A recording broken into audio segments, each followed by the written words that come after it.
Hi, I'm Joe Helble. I'm Dartmouth College's provost, and I'm a professor of engineering. And in 2010, I was the dean of Dartmouth's Thayer School of Engineering. And I first had the opportunity to meet William Kamkwamba when he was thinking about attending college or university in the United States.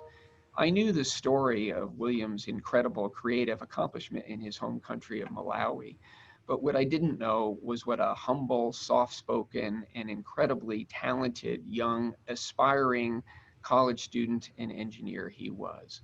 And over the course of that conversation, that first conversation, it was clear to me that Dartmouth would be a wonderful place for him to come. The liberal arts curriculum spoke so well to his broad range of interests, and the hands-on engineering approach that Thayer did and still does pride itself on was an absolutely perfect match for the creative skills that he brought to our campus.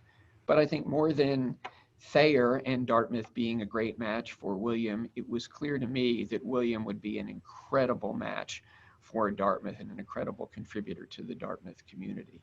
I had read the book, I knew the story, I knew about his accomplishments before I met him, and it was clear to me that he would be someone who would inspire our students, inspire our faculty and staff, inspire our community, and teach us as much as any of us would be able to teach him.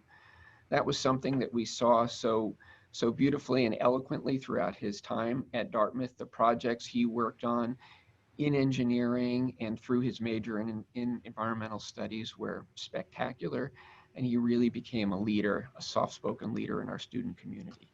So for me, it's a real pleasure and privilege to see him back at Dartmouth tonight, reconnecting with us and once again giving us his time, talent, and creative attention to the Dartmouth community. William, great to have you back. And I'm now pleased to turn the stage over to Professor Andy Friedland, Professor of Environmental Studies, who was William's advisor as an undergraduate at Dartmouth and will take us through the rest of the evening. Oh, hello. Thank you, Joe. That was a great introduction. I'm really happy to be hosting and being able to introduce William Kamkwamba. As you heard, a Dartmouth class of 2014 and an environmental studies major, and the author of The Boy Who Harnessed the Wind.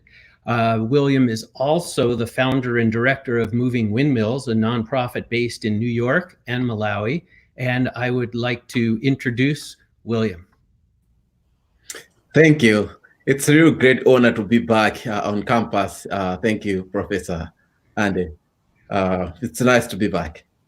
William, it's great to see you and to be able to talk. And the first thing I want to do, if you don't mind, is ask you about Malawi right now and COVID-19, the pandemic, and maybe you could tell us for a minute or two how things are.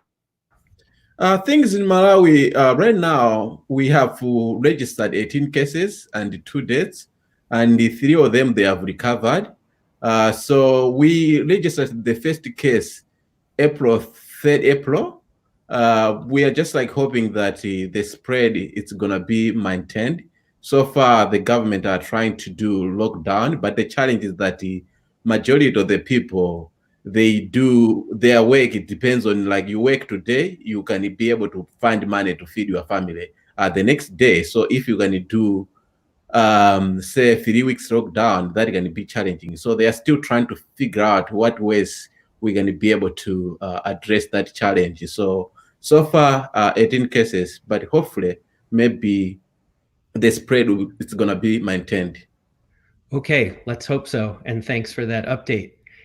So we're going to be able to talk to 2 Dartmouth undergrads in a few minutes and get questions from people, typing them in, sending them in via the YouTube channel. But I thought maybe a good way to start would be to talk about Moving Windmills, which is an organization that you founded, tell me if I'm right, after the book came out and long before the movie. Is that right? Yeah. Yeah, so the Moving Windmills project, we started a little bit like early, around like 2008. The idea of like starting the Moving Windmills, we are trying to find the ways how we can be able to solve some of the problems that people were facing. We want to address some of the challenges. So we have done a lot of projects related to education. We have also done projects related to water and sanitation, trying to find the ways of how we can be able to inspire people in Malawi to be able to come up with a solution that they can address the problem that they are facing. So that's what we have been doing with the Moving Windmills project. Okay, we have a clip that we can show just so that the audience can see a little bit about moving windmills. So I think that can come on right now. Yeah. Hi, my name is William Kamkwamba. In 2008, I co-founded Moving Windmills project. We do projects such as percussion drilling, teaching people how to drill their own water well. We support a soccer team, and we also install solar panels at schools, community centers. Overall, our project will focus on inspiring people to create their own solution towards the problem that they are facing. Read more about what we do in our website and contact us if you have any question. Know that any support you give, it will be greatly appreciated. Thank you.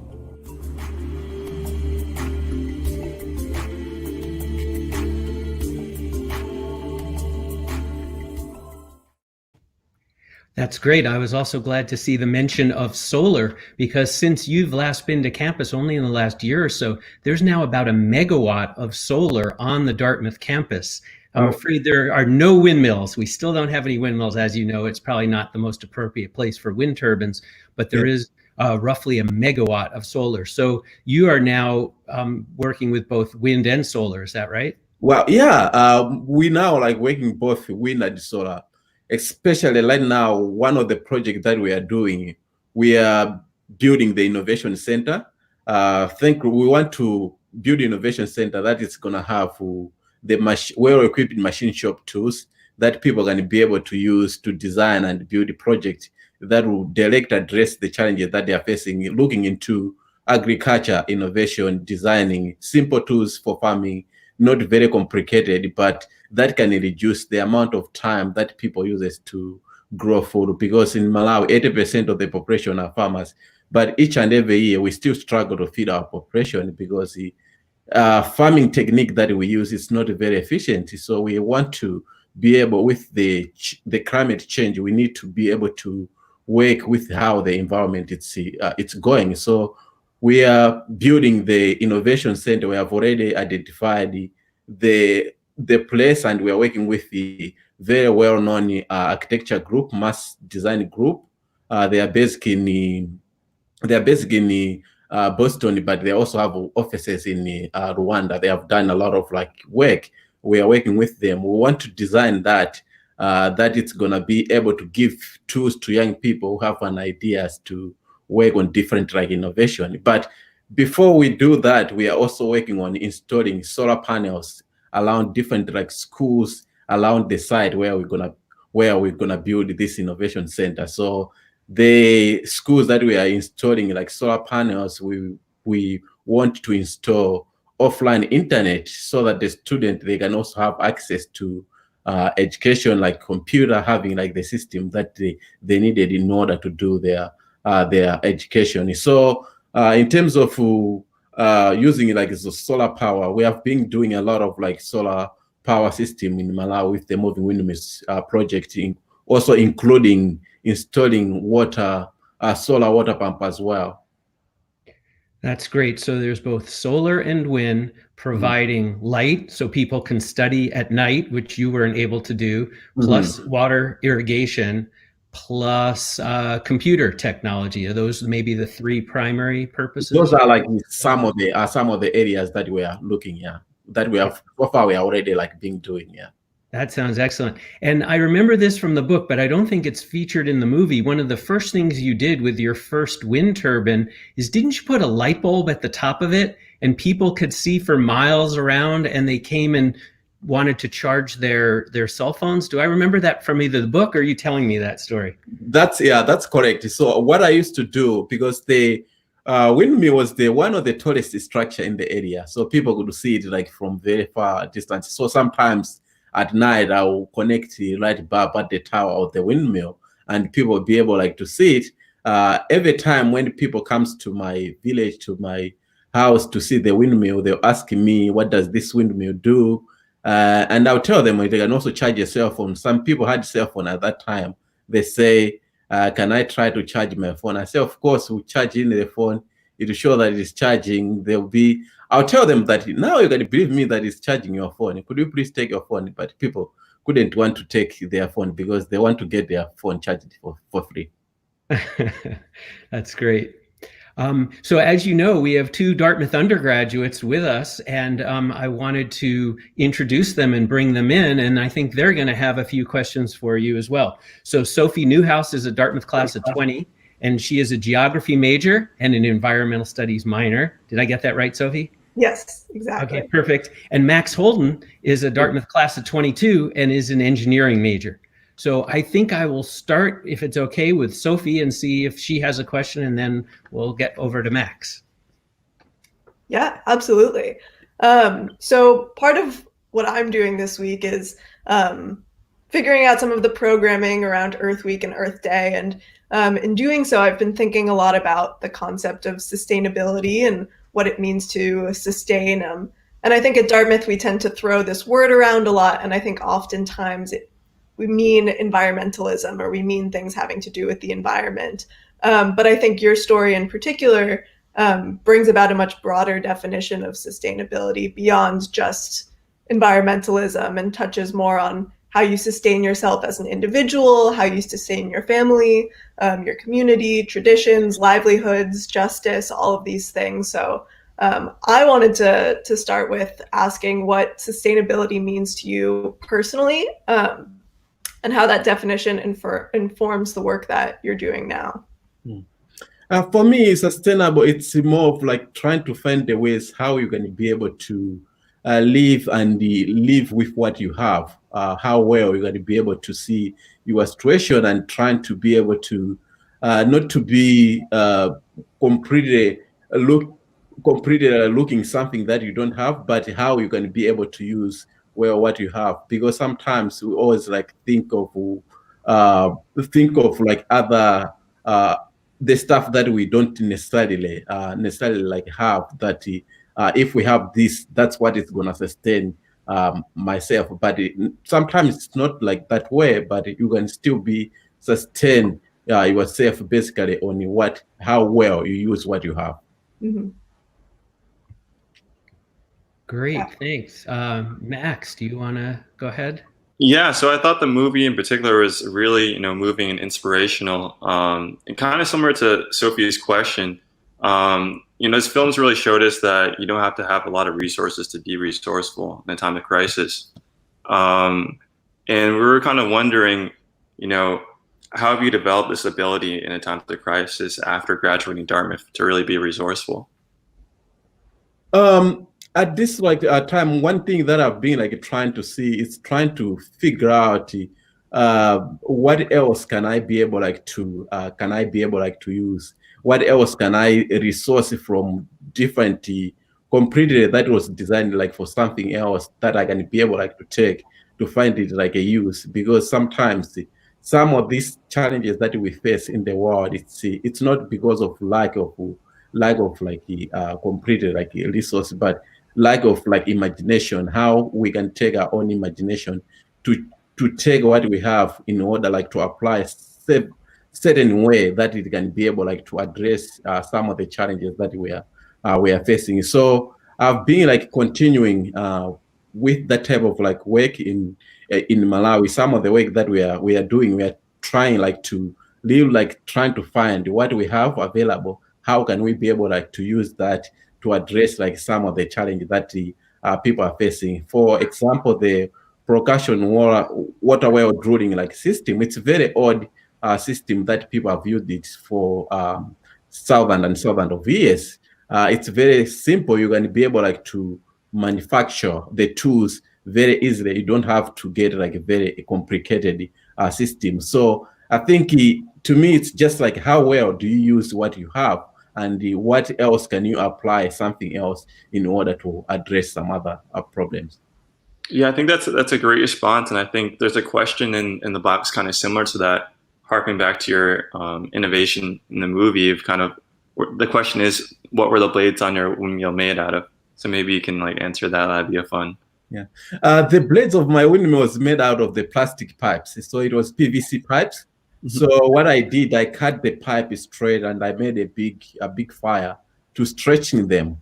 And after I stretched them, I used the bamboo sticks to reinforce them so that when the wind is blowing, it doesn't blow the blades against the tower of the windmill. So that's how I was able, that's what I used for the blades of the windmill. So William, you cut the PVC pipe the long way and then opened it up, unrolled it. Yeah, unrolled it, the long way. That's how I did it, yeah.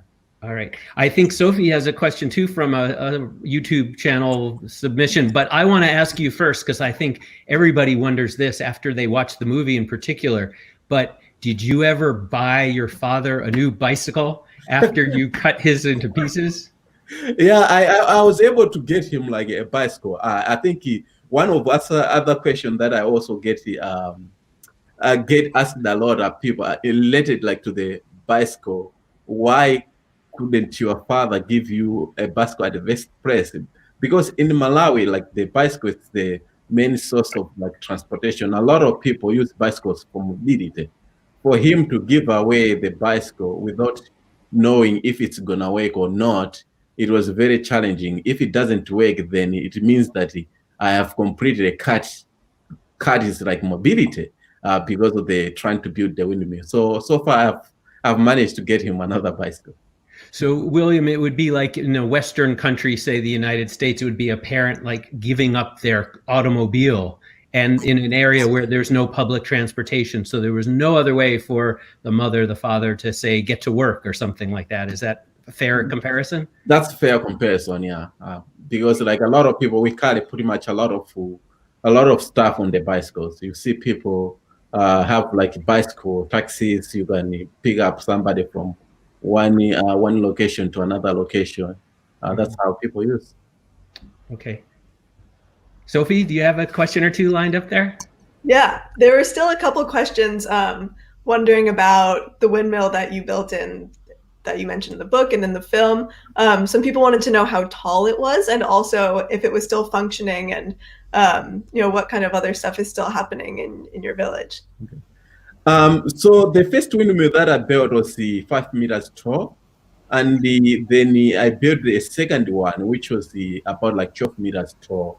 That one, and currently I have a different windmill, which over the time I've been like trying like to change a lot of like my design. My current windmill, I'm using the vertical windmill, which like spins with the wind from any direction. It doesn't have to turn to face where the wind is coming from. So that's the windmill that I'm currently using.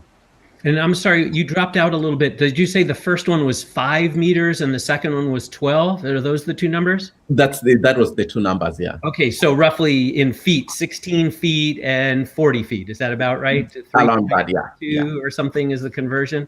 Yeah. Great, thanks.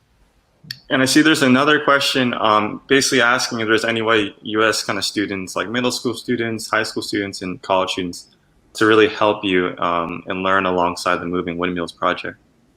Is there any opportunity for that? Yeah, there's opportunity. People can be able like to help out. Either like they can get like contact us through the Moving Windmills project on our website.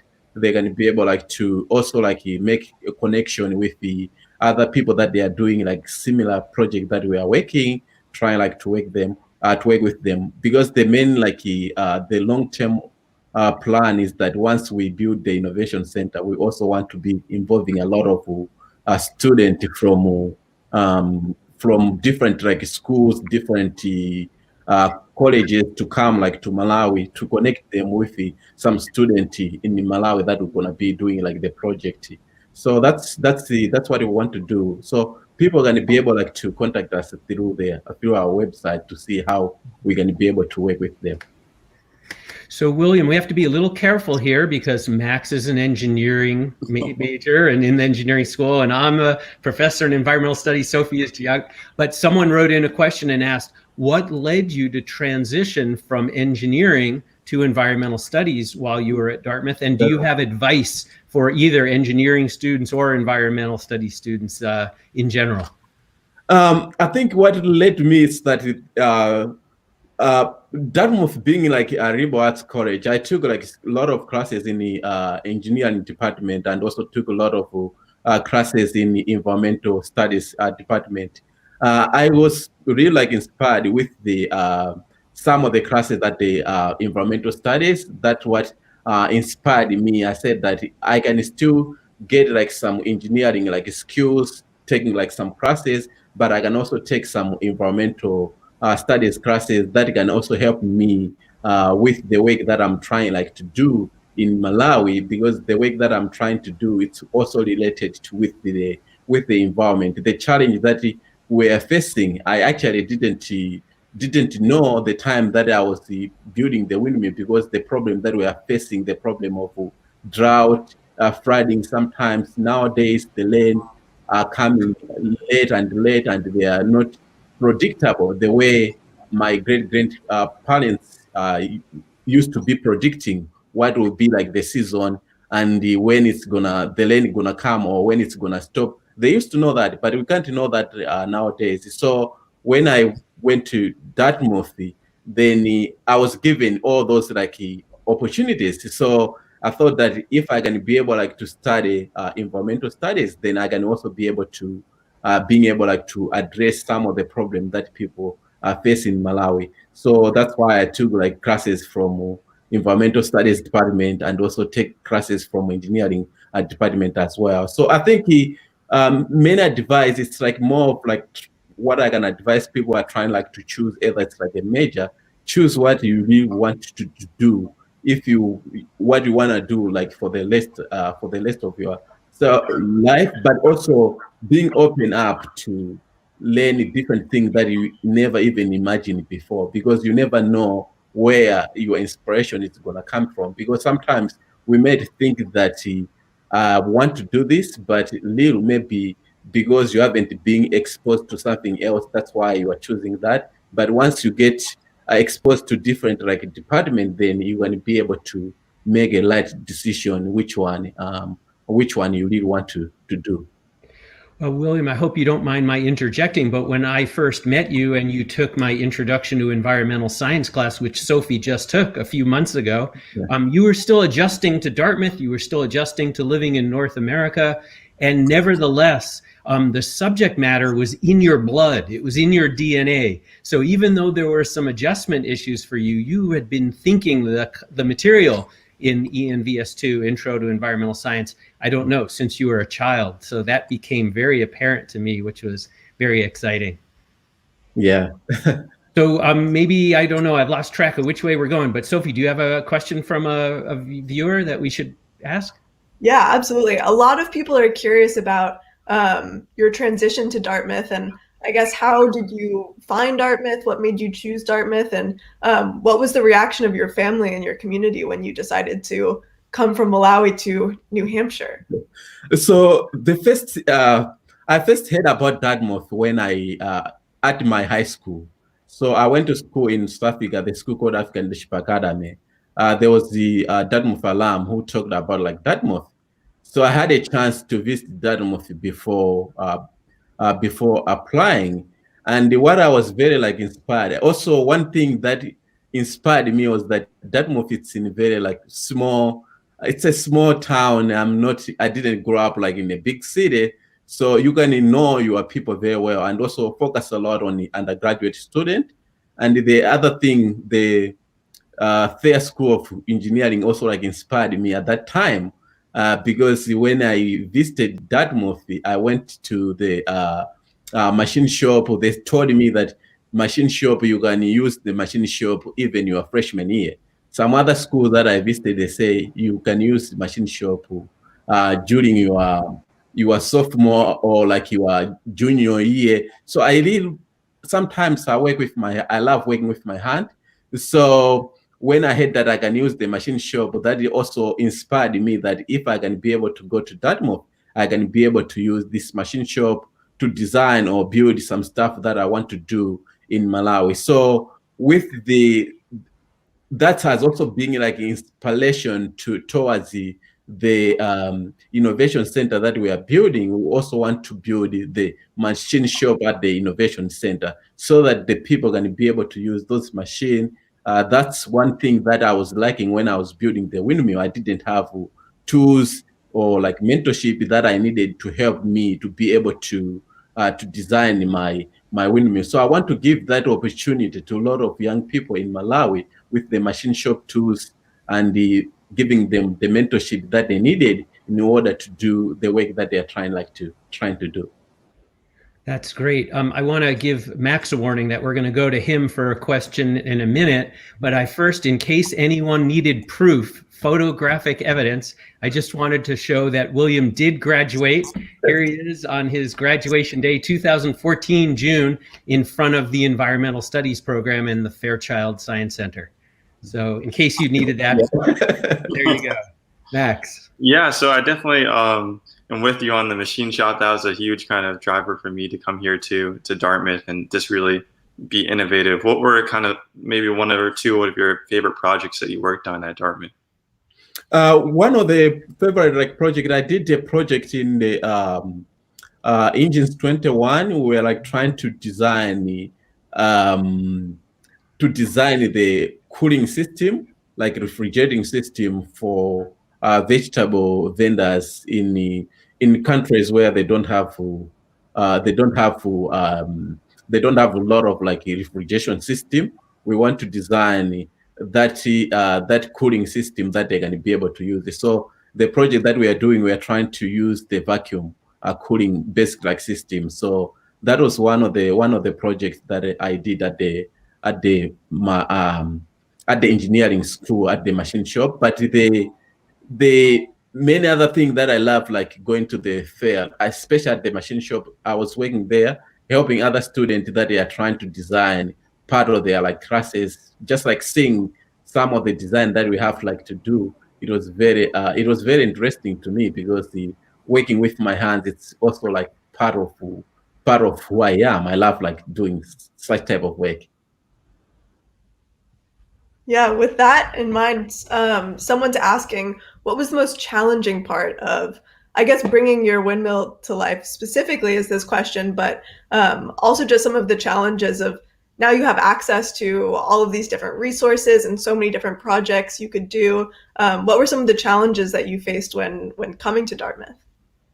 Some of the challenges that I faced coming like to Dartmouth, of course, when I was actually like thinking of applying to school here in the US, I was thinking of going somewhere very warm, but I surprised ended up at Dartmouth.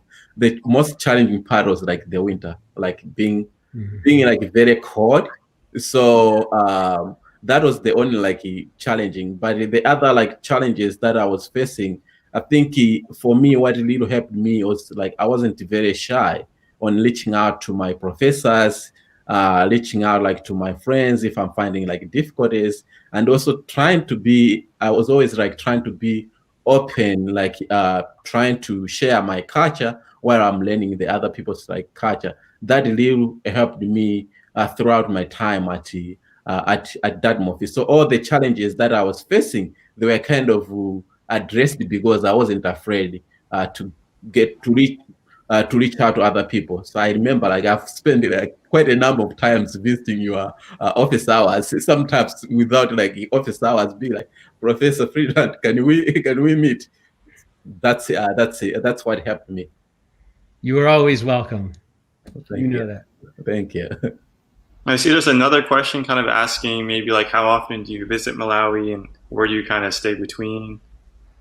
I go to Malawi twice to 2 to 3 times a year, but once I do like a creation, it's almost like half of the year I'm in Malawi, half of the year I'm here. So whenever I'm like here in the US, it's then the other half of the year I'm in Malawi trying to working on the project. So the project that we are working, like really focusing on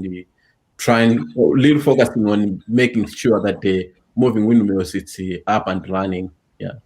So let's also mention that when you're mostly when you're in the United States, it's Chapel Hill, North Carolina. Is that right? Yeah, I'm like in Chapel Hill. So I moved like here in Chapel Hill like 5 years ago, where like my wife Olivia, she's the she just like finished her PhD here at UNC. So that's why I've been like here in North Carolina for that time. Excellent. I see also there's a question here touching on how deforestation was a major part of the film and obviously affected your village greatly. So this person is wondering, what can people do to protect these ecosystems? I'm sure both on the community level and also maybe on different levels of government or policy. On a community levels, I think there's a need of like trying like to inspire people to plant more trees. In Malawi, one of the challenges, there's like two challenges. It's because people are using wood for cooking, but also they use like the land, clearing the land for farming. So that is also like impacting the environment,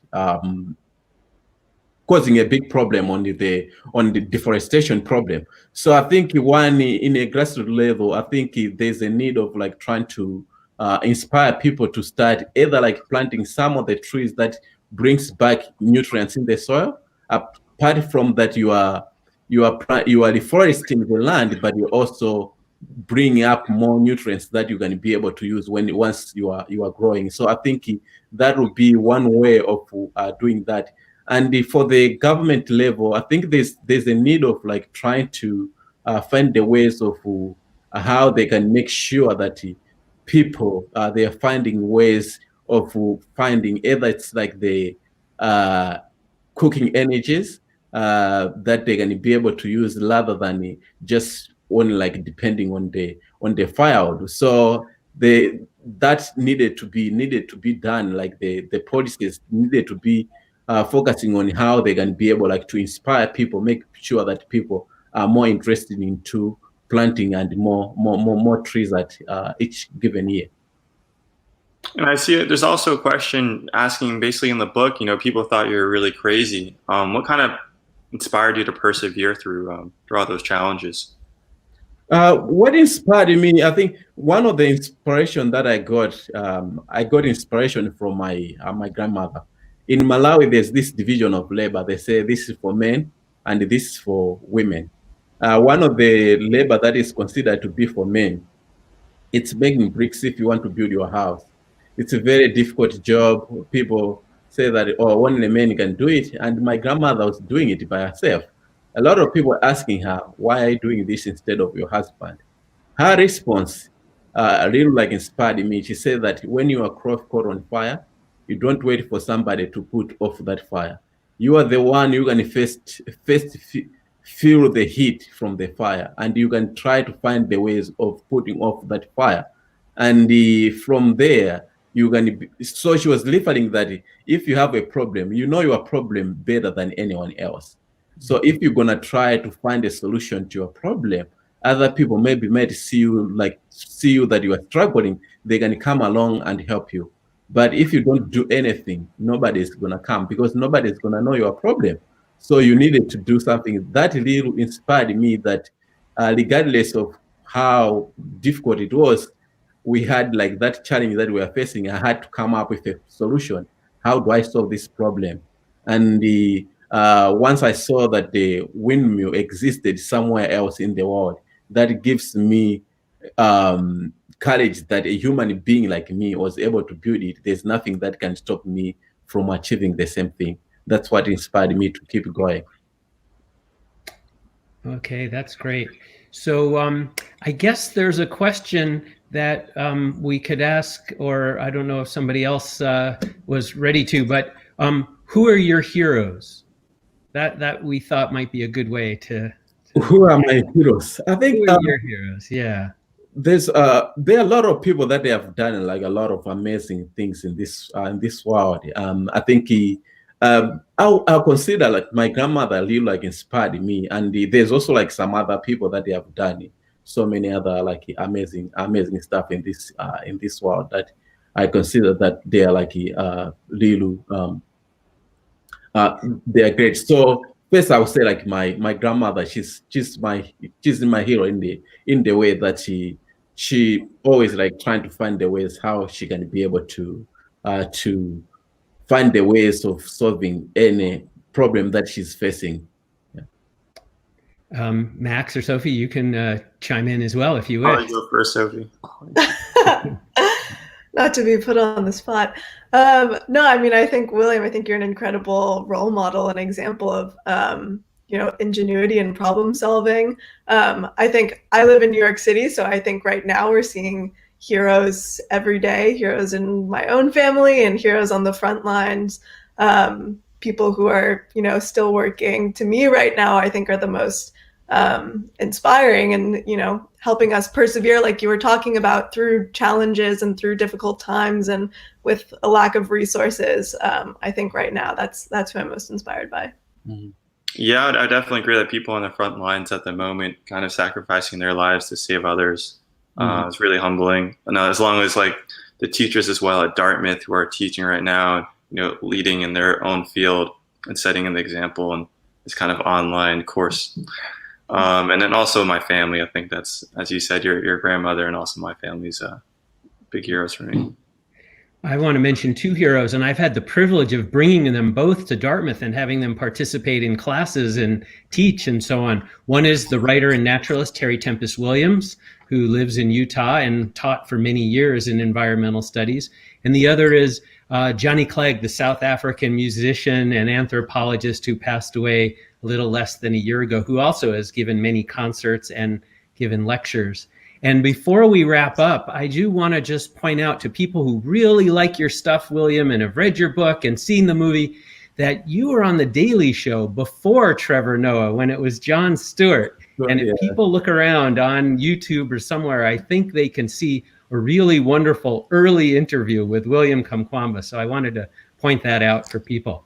And I think I want to say thanks to Max and thanks to Sophie and thanks to William. And do I understand that Sydney is coming on in? Is that what the notes say? We're ready for you, Sydney. Thank you, everybody. Hello.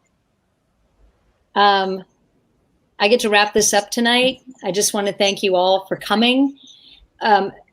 Max and Sophie, you guys were awesome for moderating the feed and handling all the questions. We had over 100 people watching and asking questions, including a 6th grade class who were reading William's book. And Andy for moderating and taking such good care of this conversation and making our jobs look good. And William, bless you for coming here with almost no notice and being so kind and so generous with your time to inspire another generation of Dartmouth students. We are eternally grateful. And I just want to tell you that next week we are actually we're bringing back another alum who is a screenwriter for the comedy Booksmart. Her name is Katie Silberman. She is class of 09. And we're going to have a conversation with her about writing romantic comedies in Hollywood these days and writing a teen comedy that is modern and brilliant. So until then, thank you for joining our Small Screen Fun. This show tonight was brought to you with a partnership with the Irving Institute and the Department of Environmental Studies. So it was a cross-campus collaboration for which we are eternally grateful. So thank you. Good night. Good luck. Godspeed. Thanks, everybody. Thank you. Thank you. Thanks. Bye, everyone. Bye.